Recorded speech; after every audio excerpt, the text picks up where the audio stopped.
everybody. I'm Pastor AJ Houseman, and welcome to Shit They Don't Tell You on Sunday, a podcast to dig deeper into aspects of the Bible that get glossed over or totally ignored in most preaching.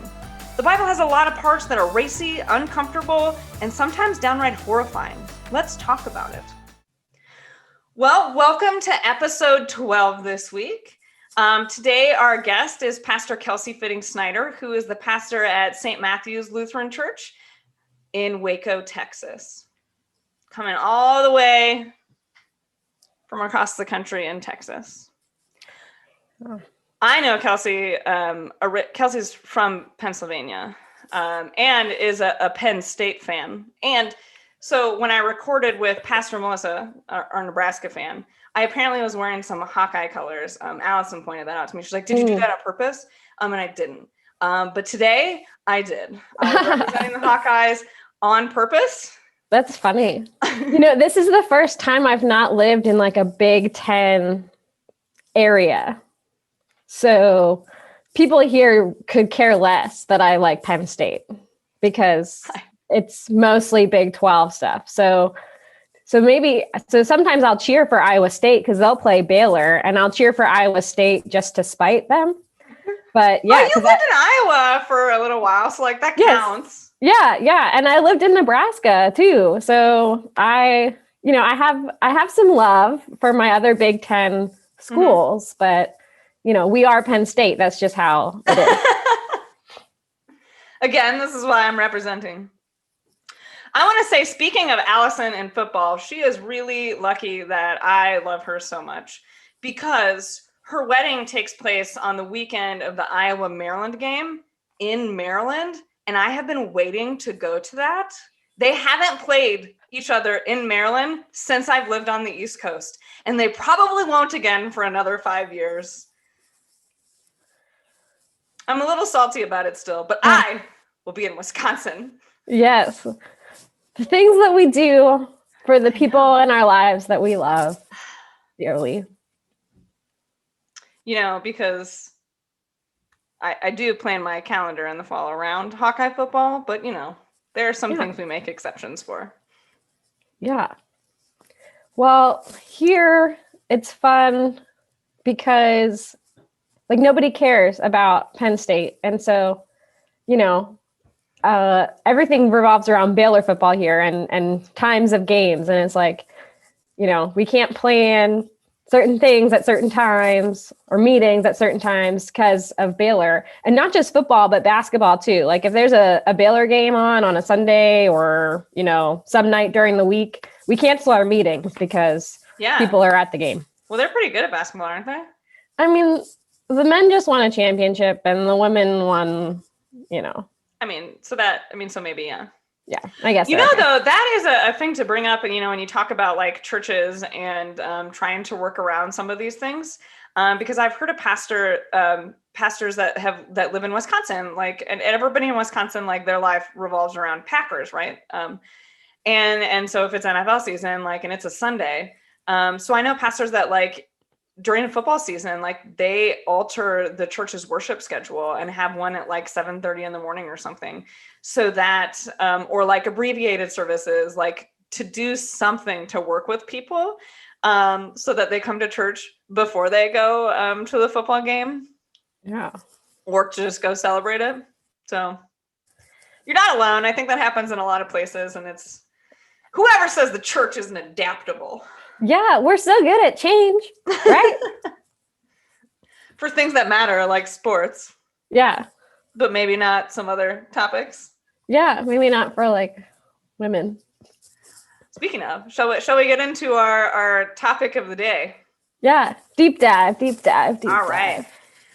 So today we're going to talk about the gospel reading for Sunday, June 27th. For those of you who are going to go to a church that follows the Revised Common Lectionary on Sunday, June 27th. If you're not, great. We're going to tell you all about it anyways. And so the gospel lesson is Mark 5, verses 21 to 43. Is that right? Yeah. Because we got to start with Jairus' daughter and your notes say 25 to 34. That's the story that we're talking about. Oh, so do I need to read the whole thing? Probably not, right? Because we're Great. probably not going to talk about the other part. Cool. We'll save a little bit of time, and I'm not going to read you all 22 of these verses because it's a lot and you don't need to hear it. Pastor Kelsey is better than I am, so she knows that we need to read only 25 to 34 to get into our topic for today. So I am going to do that. Okay. Mark 5, 25 to 34. Now there was a woman who had been suffering from hemorrhages for 12 years. She had endured much under many physicians and had spent all that she had, and she was no better, but rather grew worse. She had heard about Jesus and came up behind him in the crowd and touched his cloak.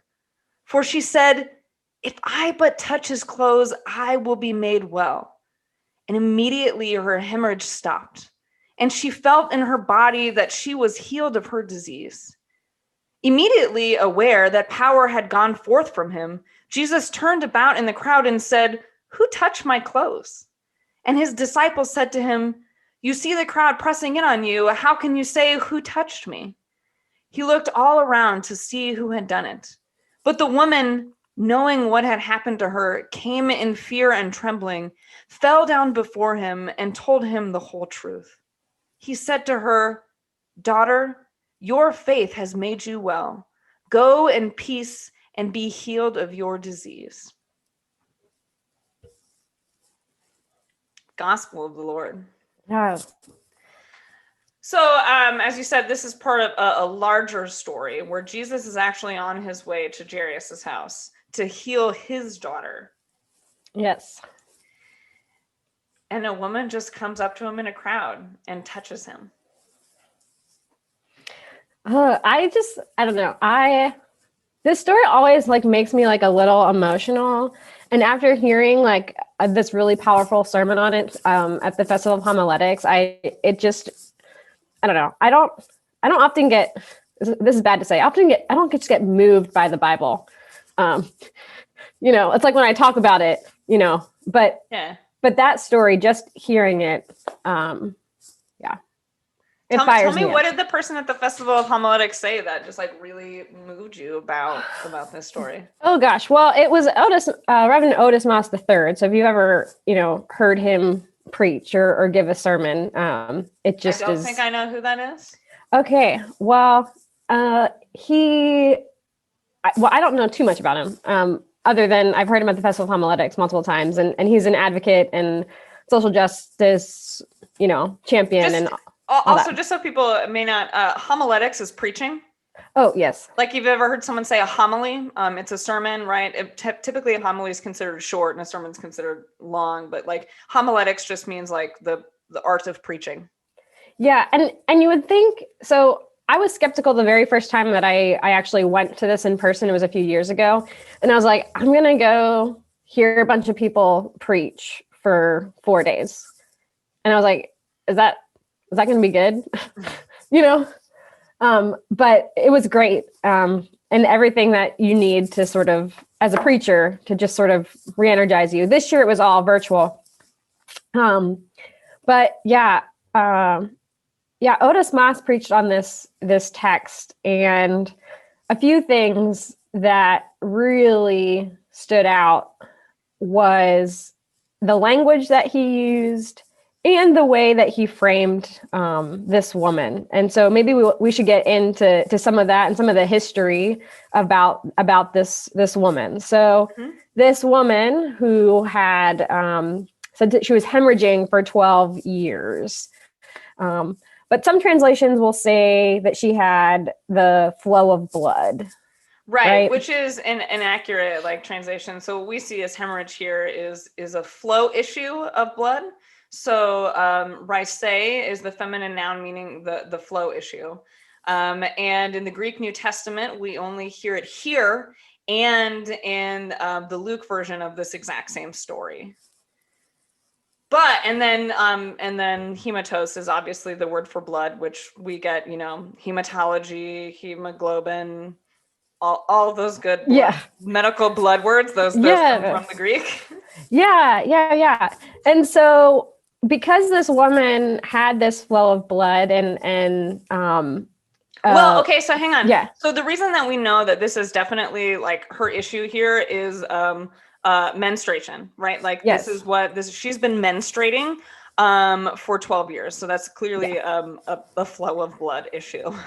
Yeah. And the reason that we know that they're talking about menstruation here and not any other kind of hemorrhaging is because the only other time that like this word gets used then is in the Old Testament, in the Septuagint, which I know we've mentioned before is the Greek version of the Hebrew Old Testament that was written in like 100 something BC in Alexandria for Greek speaking Jews that lived there. Yeah. And so this word here, in the only other place in the Bible that they really talk about menstruation is rules about it in Leviticus, because Leviticus is literally just a book of rules for the Israelite people. Yeah. And in the Septuagint, this is the word that they use for menstruation there. Yeah. So you want me to read this rule? Yeah, let's read the rules. What are the rules for menstruation? Here we go. This is Leviticus 15. This is NRSV 25 to 27. If a woman has a discharge of blood for many days, so her period, not at the time of her impurity, her period, or if she has discharge beyond the time of her impurity, her period, all the days of the discharge shall continue in uncleanness, as in the days of her impurity. She shall be unclean. Every bed on which she lies during all the days of her discharge shall be treated as the bed of her impurity. And everything on which she sits shall be unclean, as in the uncleanness of her impurity. Whoever touches these things shall be unclean, and shall wash his clothes, and bathe in water, and be unclean until the evening. So let's talk about this. Additionally, there's also a rule in Leviticus, I don't know if it's in 15 or if it's a little later, but like essentially you're also, like the only other rule is that you're not allowed to have sex while you're in this menstruating unclean state. Yeah. So I think sometimes there's a misconception when we talk about what it means to be clean and unclean in this tradition.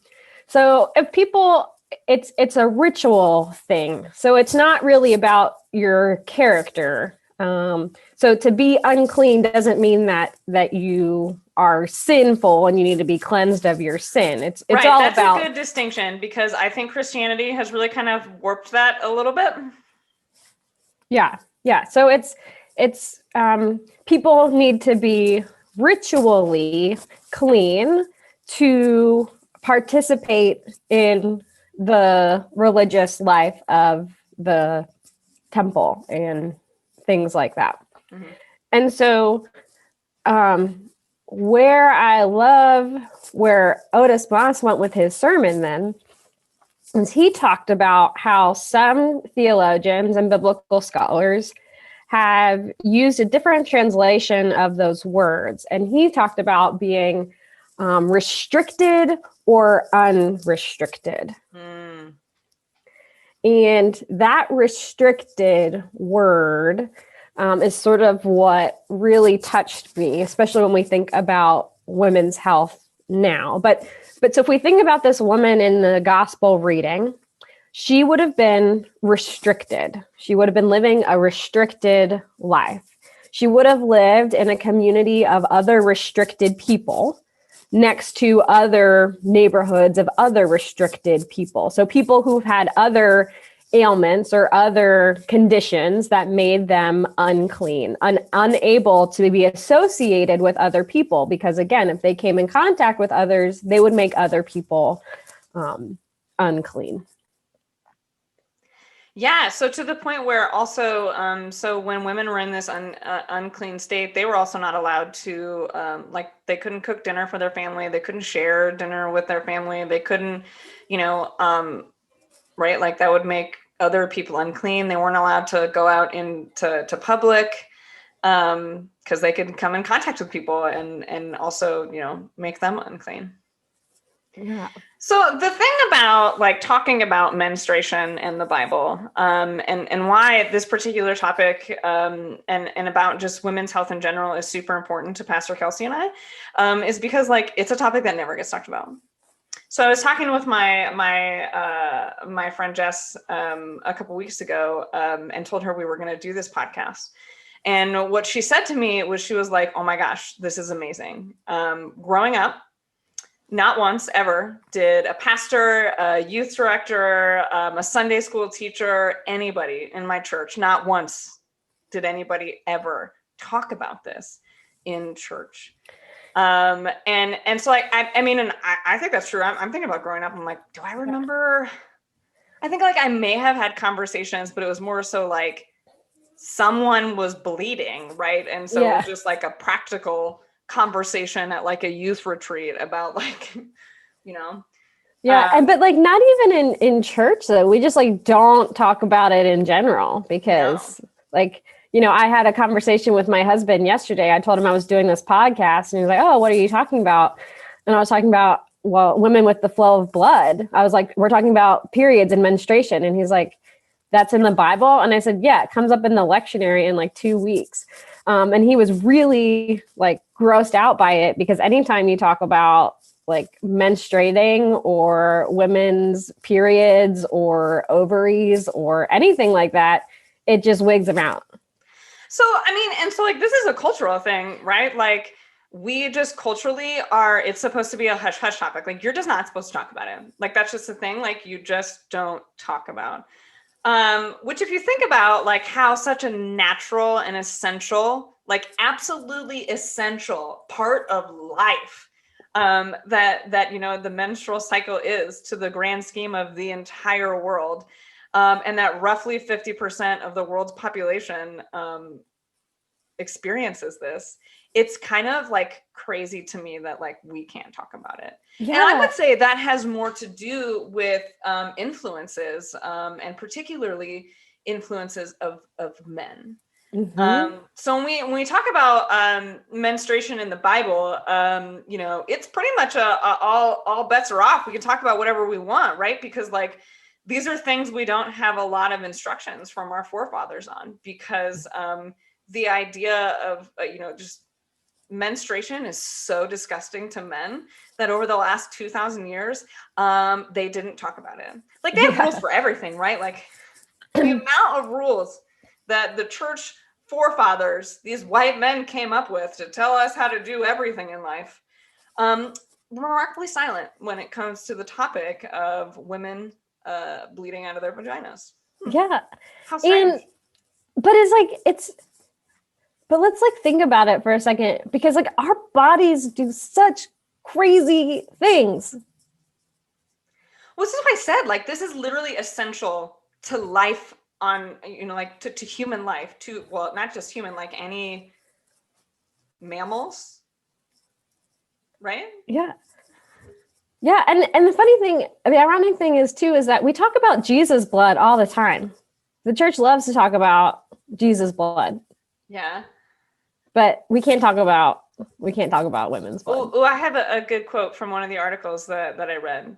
Yeah. In our sanitized society, the monthly flow of several tablespoons may cause more anxieties than it did for those ancients who were frequently exposed to bloody sacrifices at shrines or to bloody killings by hunters. Yeah. That's from William Fitz in his article, The Menstrual Taboo in the Judeo-Christian Tradition, in the Journal of Religion and Health. Wow. And that was in 1980, I think, that he wrote that. Like, he addressed that a long time ago. Yeah.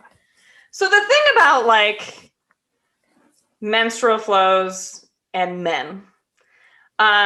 So, I mean, let's be clear. We know today that a monthly menstrual cycle is literally the woman's body as it is preparing to carry a child, and then when it doesn't, is shedding that so that it can start the cycle all over again. And then if a woman becomes pregnant, then the cycle doesn't, you know, finish. Then it moves into a different phase of making a new life, right? And particularly making a human. Like, a woman's body has the ability to create a second human being. from 2 cells. And like, that's just, I mean, just think about when we talk about like God, the creator, and the power and majesty that comes with creation, woman's ability to be a co-creator with God is such, like, the miracle of life is like, I mean, it's just that, like, it is insane. This beauty and this wonder that God created, and how it is that, you know, that we reproduce.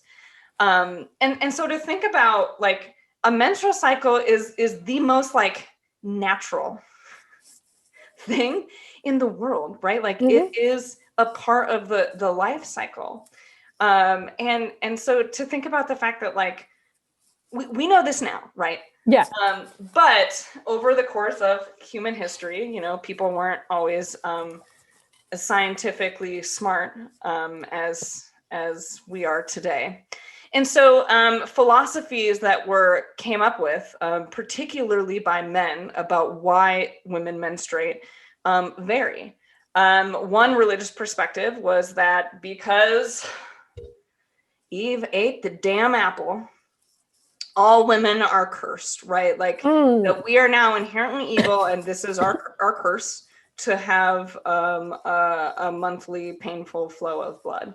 Yeah, I'm doing this with my congregation, or for Bible study for Genesis. And I just read in a commentary that when the snake or the serpent is talking, that when he talks about, when he says you, it's a plural you. So to imply that like Adam was like standing right there. Yep.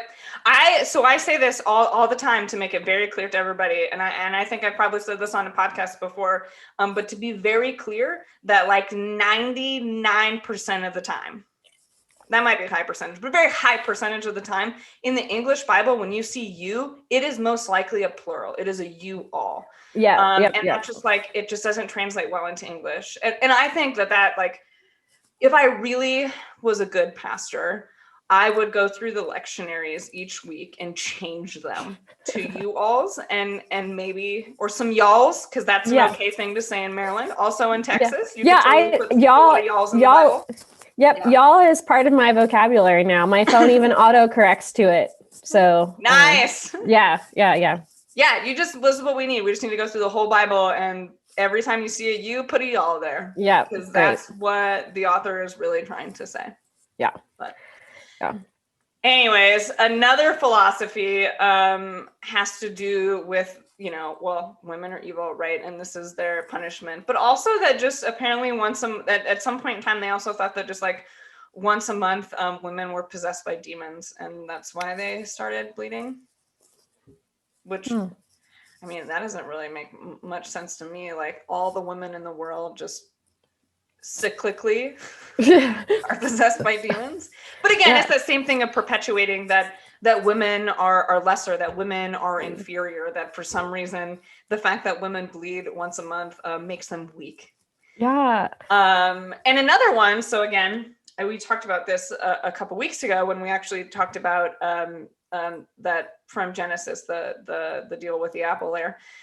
We talked about Saint Augustine and how horrible that he was, and what he thought. Right? No, it's Thomas Aquinas that said that women were defective males, and so this is just part of their defect, right? Yeah. Which is just, I realize that, like, looking and thinking about these absurd things that men have said over the course of history from my educated 21st century perspective, it just is ludicrous to me to think about, I mean, just how beautiful the life cycle is, and the integral part that women's menstrual cycles play, and how this was once considered bad. Yeah. When, if you think about it, this is probably the most beautiful gift, really, that God gives women. Yeah. And only women. So like, take that, men. You don't have this ability to make life. Yeah. And that's why I love the woman in this story so much. Just because, like, think of like the courage that it took her to do this. So, you know, if we try to put this in like modern day understanding. She had been dismissed by doctor after doctor. She tried to advocate for her health, and all of these, doctors dismissed her.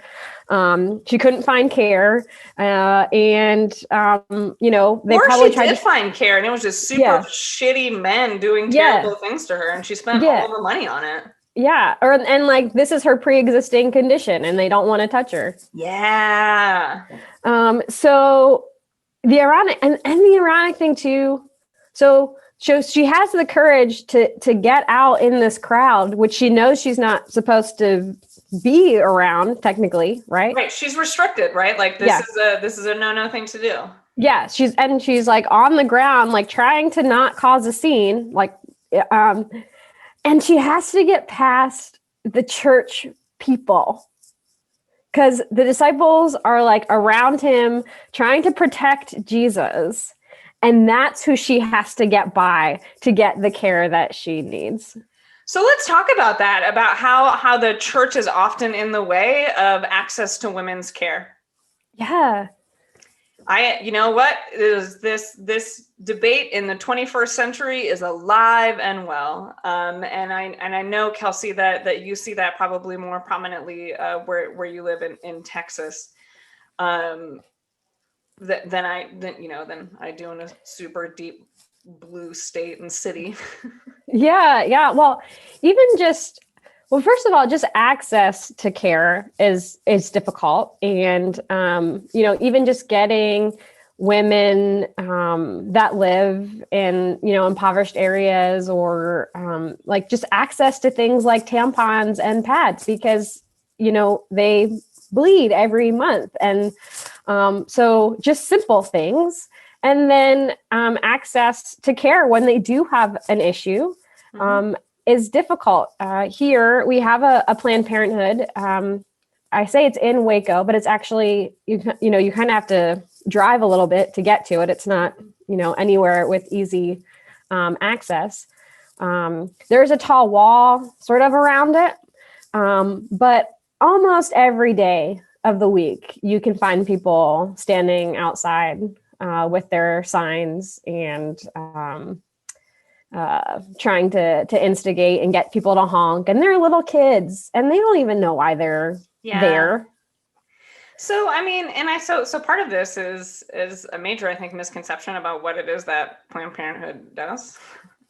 And a majority of their work, honestly, is education and just giving people who maybe don't have the means access to healthcare for women, right?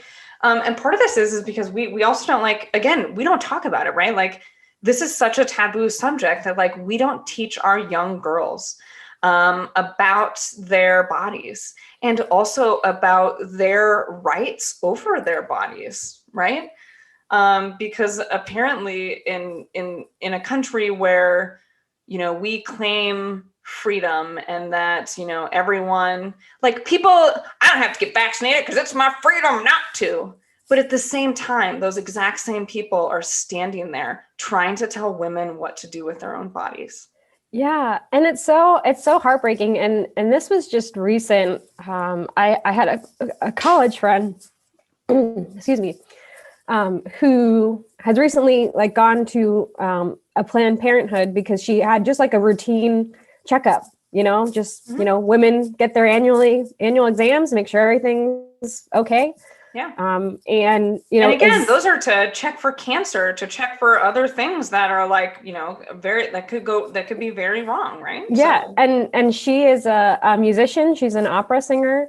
And, during the pandemic, lost health insurance. Right. And so having a place like Planned Parenthood that she could go to get care, and she was screamed at while she was walking in to the clinic, just going to the doctor. And it scarred her. And this is somebody who, actually goes to church pretty faithfully and is a church going person, and understands that people have different beliefs. But when you're just trying to go to the doctor and you have people yelling at you that believe in the same God you do. Yeah. that somehow God wouldn't want women to have access to healthcare. And again, I think it comes down to a misperception of what it is that Planned Parenthood does. So I was telling Kelsey before we started recording, so my best friend in Iowa works for Planned Parenthood, and I was talking to her just a little bit about like doing this podcast to see if she, would have some thoughts or something, and kind of what it would be like. And I asked her, well, if you heard two pastors talking about this topic, what would you want to hear them say? And for her, it was just that it's okay to talk about it. And that it's, that like to understand, to hear from a pastor that like God loves you if you have a uterus, and that, that God, loves you and has given you this amazing gift, and that we need to talk about it more. And that also that there's another theological perspective besides the fact that like apparently Planned Parenthood just advocates baby killing. That there's that's not what it is, and that you can listen to pastors say that. I will say another part of our conversation that I found particularly intriguing. So she spends a lot of time talking with legislators and stuff. And so I asked about, well, does this ever come up? Like, do you ever talk to them about like, the tampon taxes or other things like that? And she was like, oh no, they take that off they take that off of the list, off of the schedule before we even get in there. Like they see the word vagina or they see menstruation or tampon and just immediately like you can't, like they can't even have conversations with legislatures about these things because they literally won't talk about it. And like, how is that not a necessity? So like I've lived in a few different states, and every state has different like sales tax stuff, and it's complicated. And so, in Pennsylvania, things that are like necessities, like groceries and clothes and things like that, there's not tax on, but that's not universal across states. And so there is taxes on things here in Texas, and there weren't things in Iowa and whatever.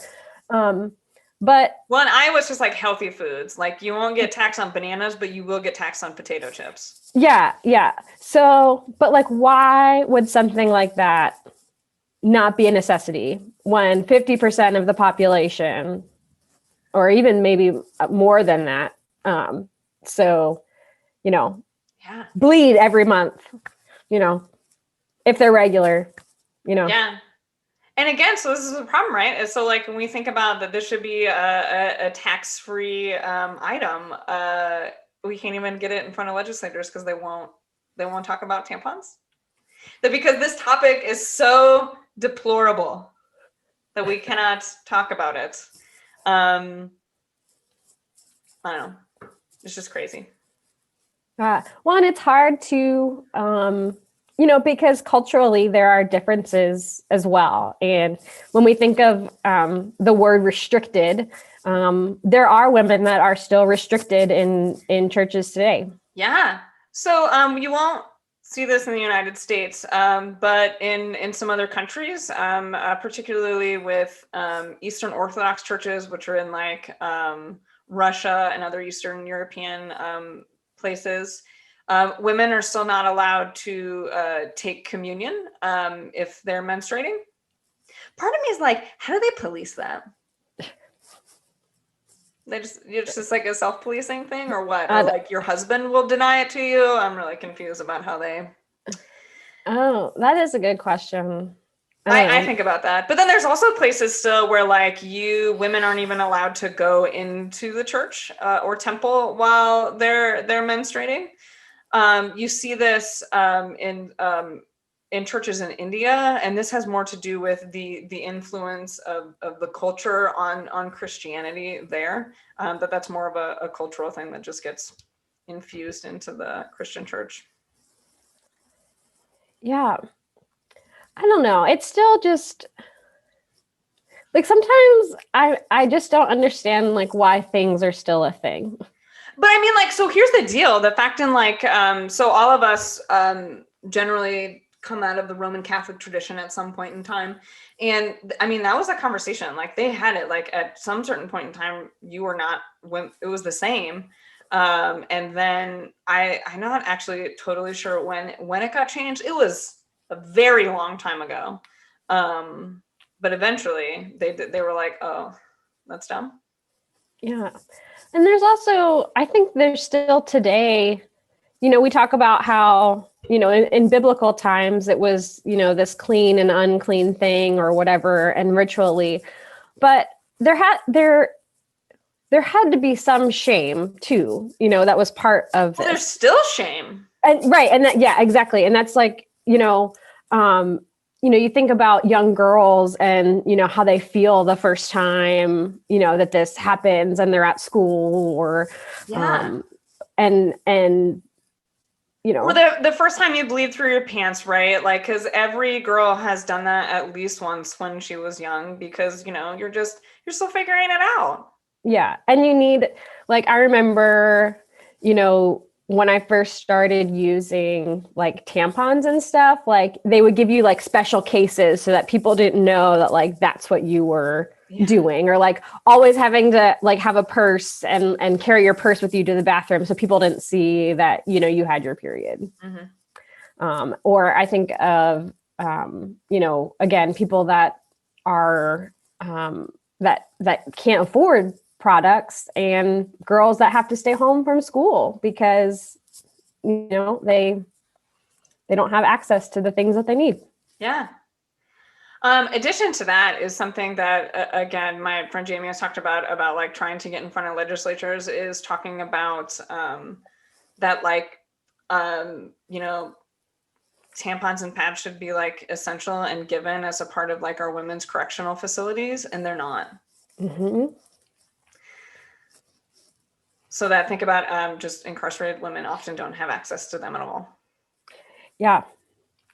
Yeah. And if they do, they get, a couple of pads, maybe a pad for, a week.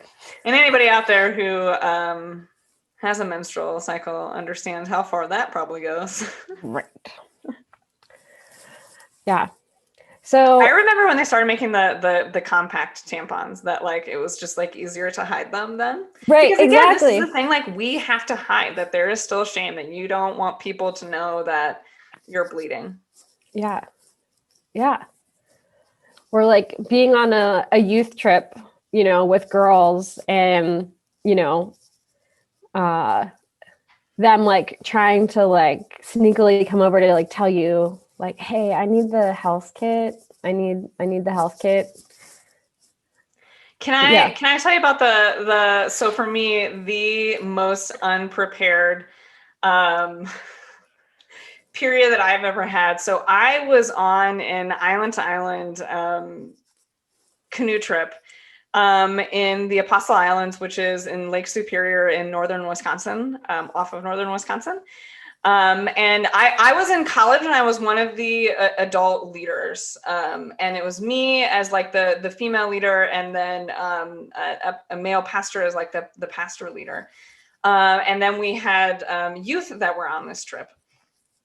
And so like we're on an island in the middle of the Great Lakes.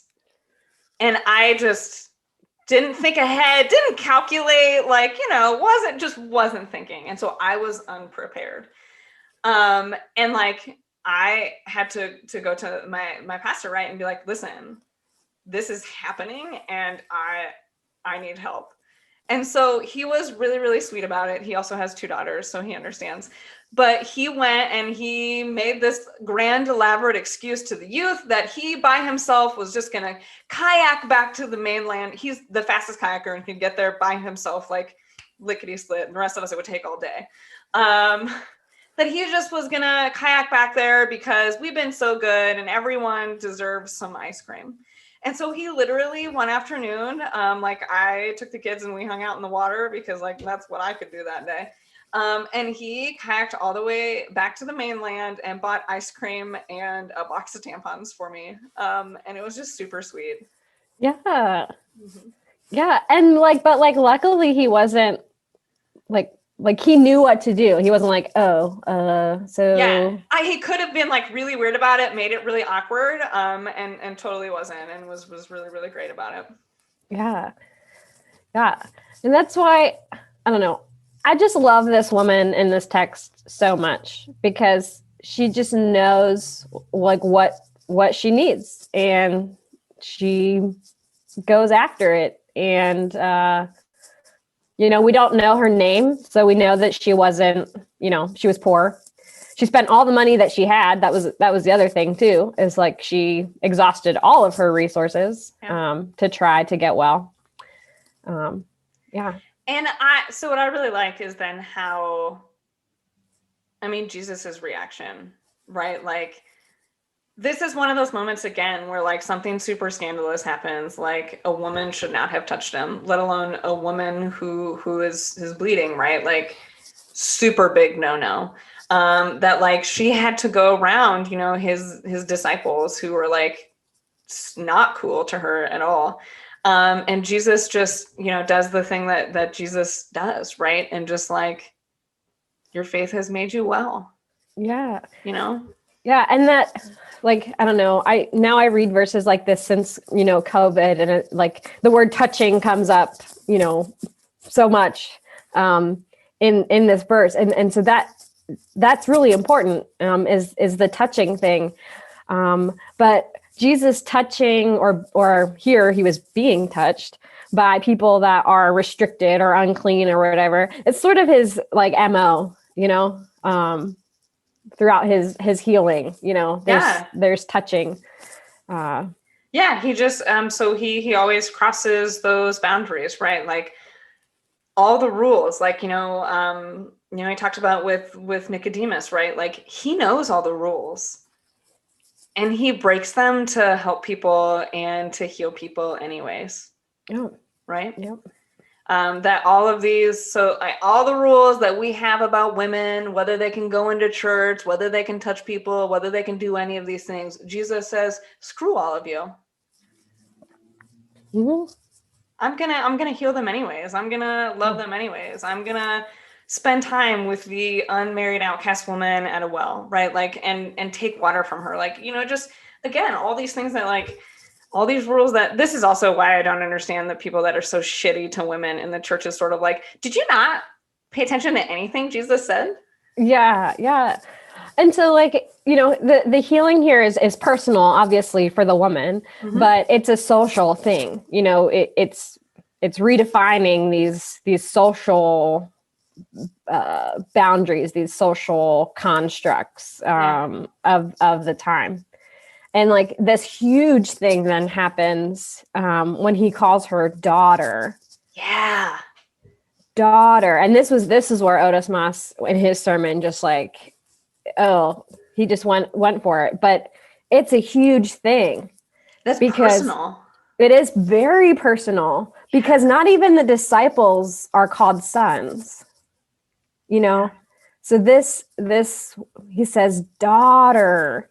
So she is part of his family. Yeah. And she's a woman. I can see you get a little emotional about that one. It's pretty it's deep. Yeah. Yeah. She is, these are not my words. This is Otis Moss again.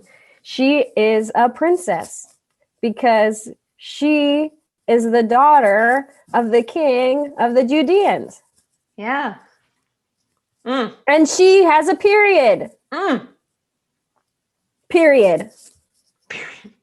Full stop. Yeah, that's super beautiful. And yeah, I mean, like I like that image of like, the women being sort of the princesses, sort of the heirs and the daughters of the king, right? Of sort of like, again, that this is this thing where we get to be co-creators of life, that we get the beautiful gift from God to help continue the kingdom, to make the kingdom. Yeah. So like Jesus breaks the stigma there, and so how do we do that today? Like how, I guess us talking about it is important, but like, how do we break that stigma? Listen, and I think more people, again, so this is, again, these uncomfortable things in the Bible that we don't like to talk about. And, you know, I bet that, you know, Jess isn't the only person out there that's been like, oh yeah, my pastor never wants to talk about menstrual cycles in church. There are some, and I hope when this comes up in the lectionary, it gets talked about. I will talk about it. So if you go to Salem Lutheran Church in South Baltimore or the Episcopal Church of the Redemption, you're going to hear about periods on Sunday, the 27th. And I hope that you find something beautiful in that.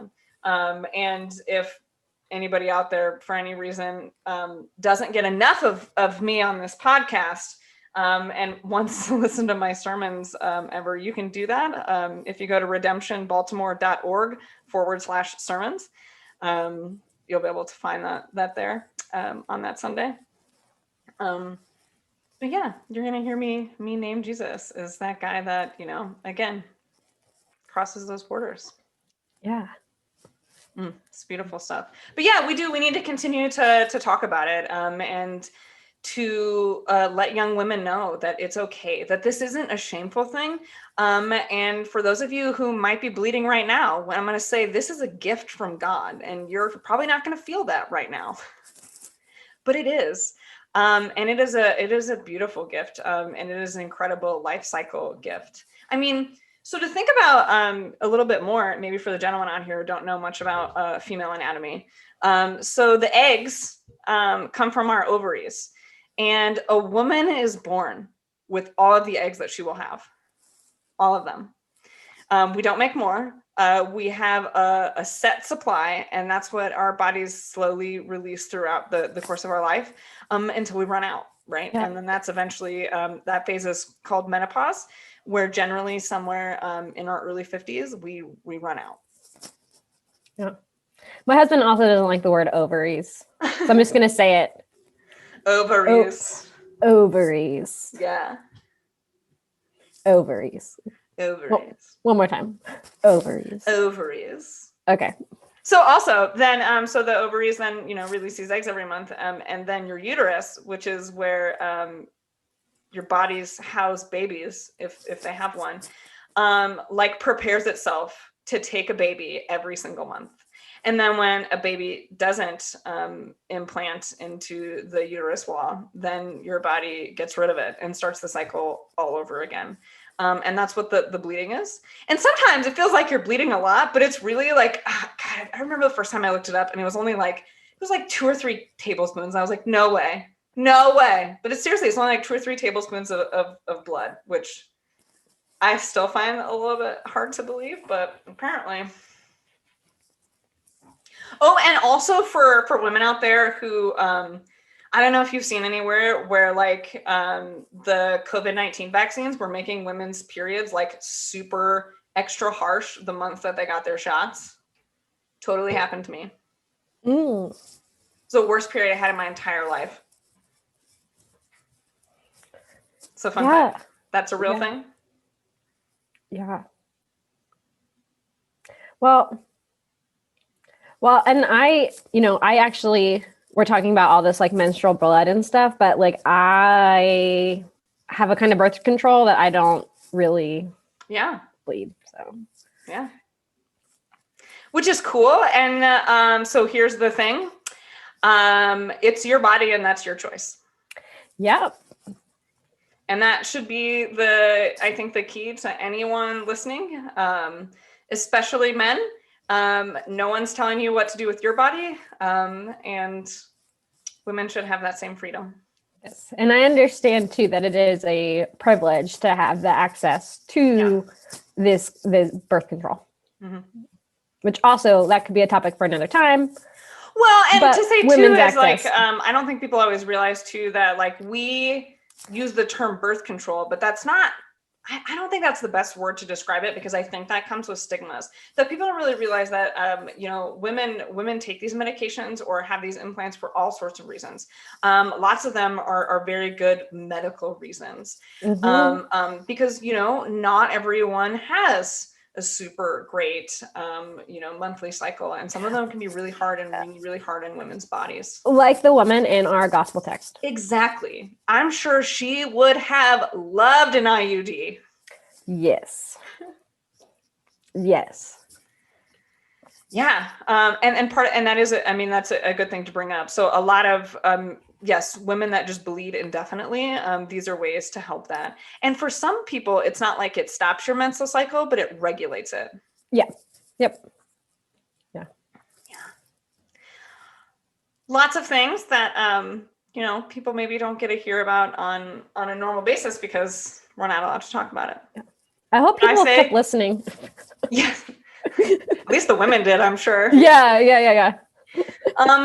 But claim it, right? Claim your body, who you are, and this gift of life. Yeah. As we end here today, Pastor Kelsey is gonna end us out with a poem. Yeah. So this comes from, I got this book in seminary as part of we had to have like some sort of Lenten devotional for one of our classes. And this is called Women Word, a Feminist Lectionary and Psalter. And this is women of the New Testament. So it goes through basically any woman that's mentioned in the New Testament and their story. And this is written by Miriam Therese Winter. And this is a reflection for the story that we just read, or a poem. When a young girl bleeds in a woman's way, she refrains from Eucharist in Ghana, I'm told. When a woman bleeds on days between the months she is with child, she cooks and eats her meals apart because she's defiled.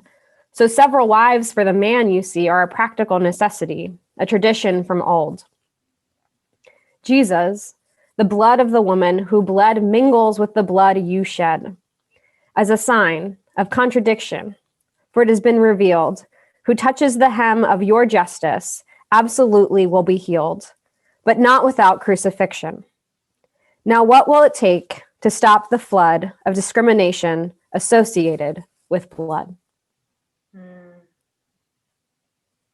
That feels like the word of the Lord. Thanks be to God. Mm-hmm. Well, thank you, Pastor Kelsey, for joining us in our deep dive of a really, really good conversation. I appreciate you being here with us today. Thank you for having me. This was really fun. It is a lot of fun. That's why I do it. Mm-hmm. Yeah, I can see why you do it. Well, thanks for joining us. That's it for this week. Please look for us next Tuesday on Shit They Don't Tell You on Sunday. Subscribe wherever it is that you listen to podcasts. You can also follow us on Facebook at facebook.com/Shit They Don't Tell You on Sunday.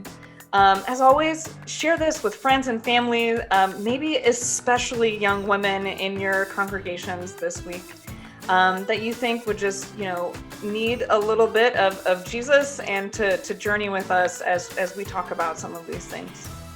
Well, catch you next time. Take care, everyone.